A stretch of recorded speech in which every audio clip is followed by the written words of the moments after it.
Hello friends, चित्र चर्चा के आज के इस वीडियो में आप सभी का बहुत बहुत स्वागत है। मित्रों, अभी अभी डिप्लोमैट मूवी देख के आया हूँ। जॉन अब्राहम ने इसमें अपना किरदार निभाया है और द डिप्लोमैट ये मूवी बहुत ही बढ़िया टाइप की मूवी है और शायद ही आपने ऐसी फिल्म बॉलीवुड में देखी होगी। दोस्तों, ये एक सच्ची घटना के ऊपर आधारित फिल्म है और यह घटना 2017 की है। 2017 में एक लड़की थी हमारी भारत की, जिसका नाम था उज़्मा अहमद। वो किसी कारण, फिल्म में वो दिखाया, मैं अभी आपको नहीं बता रहा हूँ, किसी कारण वो हमारे हाई कमीशन में, मतलब हमारा जो उच्चायोग है, हर एक देश में होता है, वैसे पाकिस्तान के इस्लामाबाद में हमारा हाई कमीशन है। वहाँ एक लड़की उज़्मा अहमद नाम की अचानक से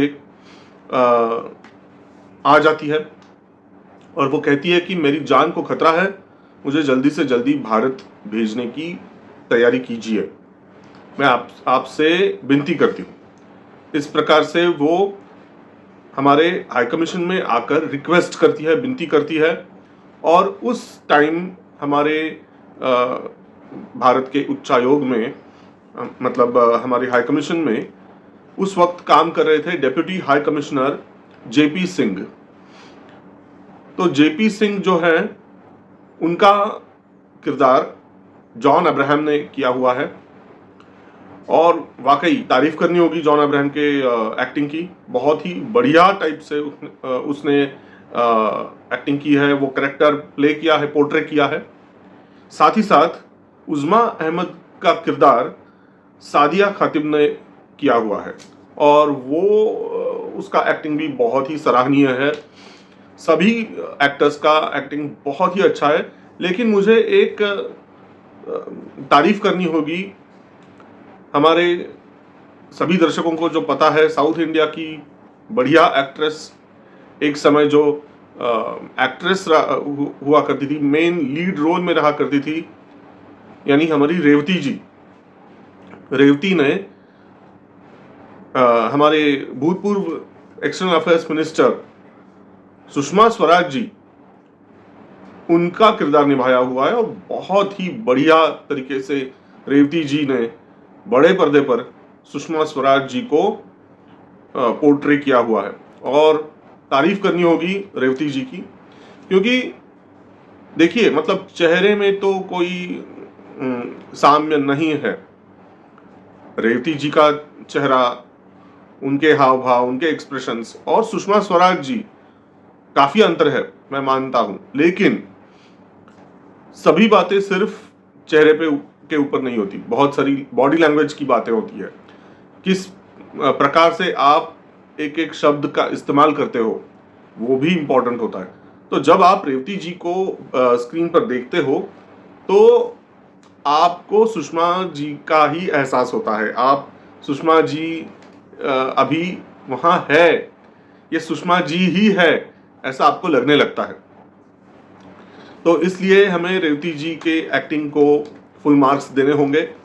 और स्टोरी के साथ छेड़खानी की है या नहीं पता नहीं, वो तो शायद एक्सपर्ट्स ही बता सकते हैं कि जो एक्चुअल स्टोरी थी उज़्मा अहमद की, और वो जो कुछ केस था, उस केस की स्टडी जिन्होंने की है, वैसे एक्सपर्ट्स ही बता सकते हैं कि ये कितपत ट्रू टू द स्टोरी कहते हैं ना हम, मतलब स्टोरी के साथ, एक्चुअल घटना के साथ कोई भी छेड़खानी नहीं की है और कोई सिनेमैटिक लिबर्टी नहीं ली है।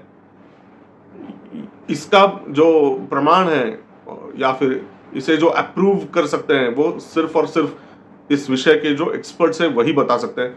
तो मेरा तो इस पर्टिकुलर केस के बारे में कोई स्टडी नहीं है, उतना स्टडी नहीं है, तो उस बारे में मैं तो कुछ नहीं कह सकता। लेकिन एक चीज है, उस चीज पर मैं आऊंगा। एक मुद्दा मुझे हिट हुआ, उसके बारे में आपसे मैं बोलूंगा। लेकिन पहले जिनकी तारीफ करनी चाहिए, जिनके लिए मतलब एक राउंड ऑफ अप्लॉज होना चाहिए, वो है शिवम नायर और रितेश शाह। शिवम नायर जी ने निर्देशन किया हुआ है, वे डायरेक्टर हैं, और रितेश शाह जी उन्होंने राइटिंग की हुई है इस मूवी के, वे लेखक है। तो द डिप्लोमैट की ये जो स्टोरी है सच्ची घटना पर आधारित है, जैसे मैंने अभी आपसे साझा किया ये जानकारी। साथ ही साथ इसमें एक मुद्दा मुझे हिट किया कि इस पूरे घटनाक्रम में करीब करीब 2 बार ऐसा होता है कि हमारे deputy high commissioner JP Singh यानी जॉन अब्राहम, वे जब पाकिस्तान के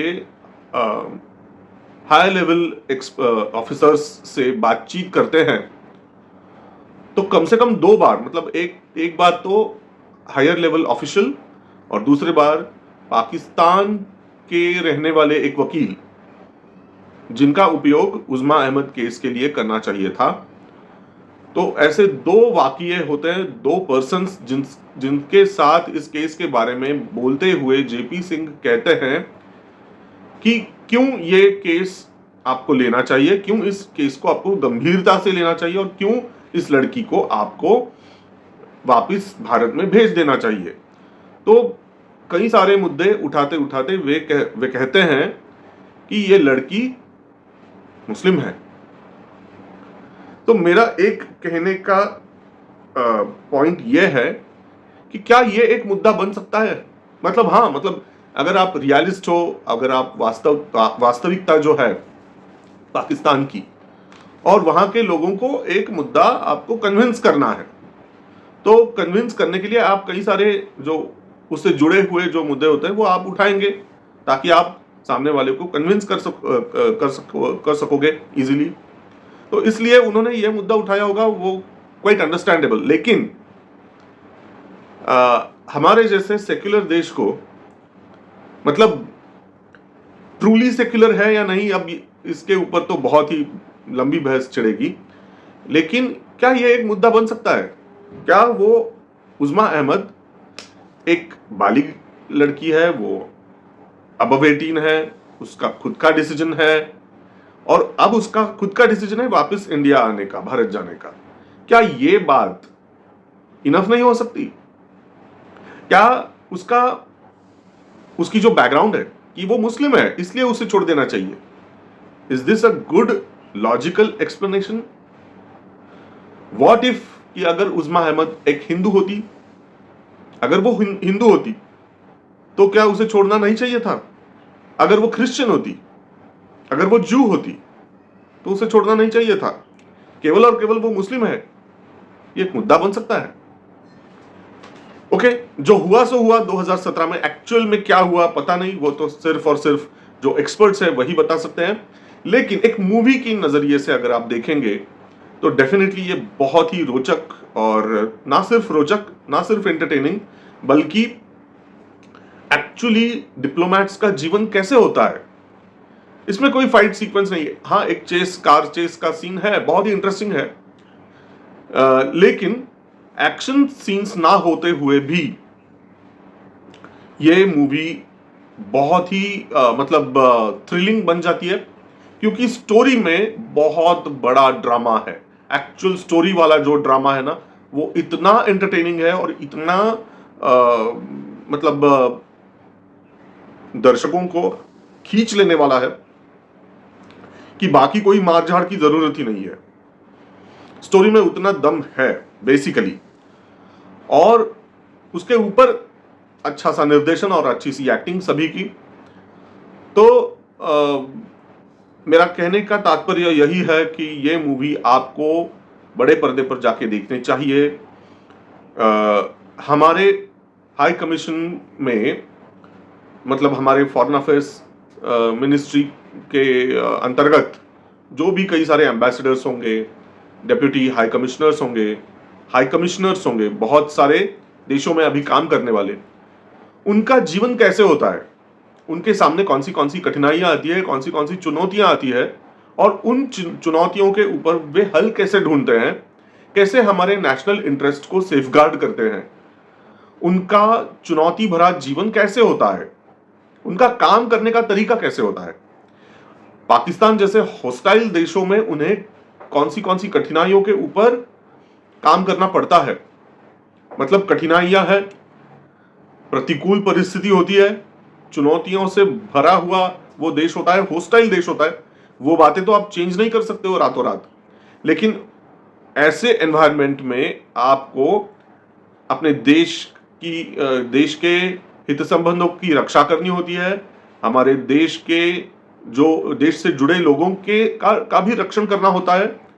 और इस मामले में जैसे हमारे देश की बेटी जिसे वापस घर जाना था, तो उसे मदद करने के लिए भी आपको मतलब you have to go ahead of some steps, मतलब आउट ऑफ बॉक्स थिंकिंग करना होता है, बहुत सारा आपको मेहनत करना होता है।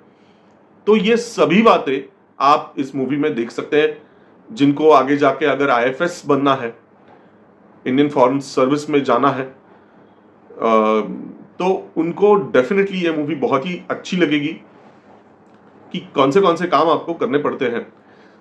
हर बार आपको हाथों में गन लिए बॉर्डर पे जाके जवान बनने की जरूरत नहीं है। वो भी एक इंटरेस्टिंग लाइफ है, नो डाउट, लेकिन हर बार मतलब देश की सेवा करना यानी केवल और केवल पुलिस बनना और सैनिक बनना, यही एक अल्टीमेट गोल नहीं हो सकता। समटाइम्स आप एक अच्छा डिप्लोमेट बन के भी देश की सेवा कर सकते हैं। तो दोस्तों, ये मूवी आप जरूर देख लेना, बहुत ही इंटरेस्टिंग मूवी है। और स्टार की अगर बात की जाए तो मैं इसे 4 स्टार डेफिनेटली दूंगा, 4 स्टार। एक लास्ट स्टार मैं नहीं दे रहा, और वो ये कि आई थिंक कि जेपी सिंह के कैरेक्टर में जॉन अब्राहम फिट नहीं बैठता। जॉन अब्राहम एकदम बॉडी बिल्डर टाइप का है और हीरो टाइप पर्सनालिटी है, लेकिन जेपी सिंह की मतलब पता नहीं 2017 तक उनकी पर्सनालिटी उस टाइप की नहीं थी। तो मेरा कहने का मुद्दा यही है कि जॉन अब्राहम फिट नहीं बैठता उस रोल के लिए। तो all in all I like the movie, और एक बात देखने के लिए तो जरूर ही बनती है ये मूवी। तो दोस्तों, इसी के साथ मैं इस वीडियो को समाप्त करता हूं। आप देखते रहिए चित्र चर्चा, अच्छे मूवीज, नए ताजा तरीन मूवीज के रिव्यूज के लिए। और मेरी आपसे गुजारिश है, आपसे विनती है कि इस वीडियो को और चित्र चर्चा में आने वाले सभी वीडियोस को आप लाइक करिएगा, शेयर कीजिएगा, और अभी तक अगर आपने इस चैनल को सब्सक्राइब नहीं किया है तो जरूर सब्सक्राइब कीजिएगा। धन्यवाद। जय हिंद, वंदे मातरम।